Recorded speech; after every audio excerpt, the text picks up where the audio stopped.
اجيو معايا نوجدوا واحد السلطه خفيفه للعشاء اللي كتجي ساهله وبمكونات اللي خفاف وظراف وكتوجد دغيا دغيا. يلا نشوفوا المكونات وشنو غادي نحتاجو. بالنسبه لهاد لاصالاد غادي نستعملوا فيها ايبلي، كيجي لذيذ وخطير في هاد لي صالاد. عندنا هنايا فخوماج مع لا داند فومي ومايس. شنو اخر ضفتي يا ماما؟ ايوه درت شويه تفاحه وحده، خوخه وحده، طول ياك وسميتو ميس. وبالنسبه لهنا شنو عندنا؟ الخبز قري.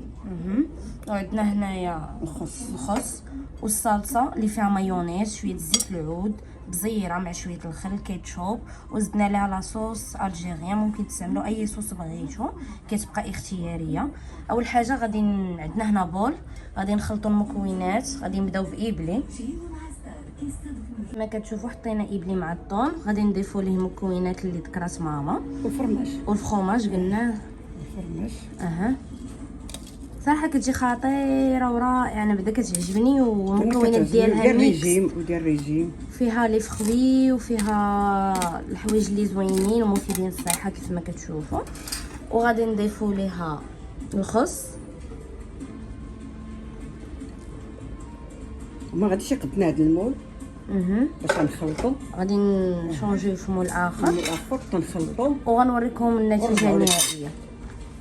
كما كتشوفوا معايا من بعد ما ماما ميكسات لينا الخليط كامل، غادي تضيف من الفوق الخبز اللي كريي بهذه الطريقه. هذه هي السلاطه المفضله عندنا، صراحه كتجي خطيره وديال الريجيم. الله يخلي لك صحيحتك، هذه شي حاجه رائعه بزاف كتعجبني انا بعدا، وخفيفه وكتشبع وزوينه وفيها دي بروتين ومزيانه الناس للصحه ديالهم، خصوصا في العشاء كتنعس خفيف وفي نفس الوقت كتكون شبعان. بغيتي ديري لافوكا ديريها، ممكن تضيفوا اي نوع ديسر كتفضلوا. ما بغيتوش صافي. ممكن تبدلوا حتى لي زانغريديون ولا تنقصوا ولا تضيفوا، كيبقى الاختيار ديال كل واحد والحاجه اللي كتعجبو. كنتمنى تعجبكم هاد السلطه الخفيفه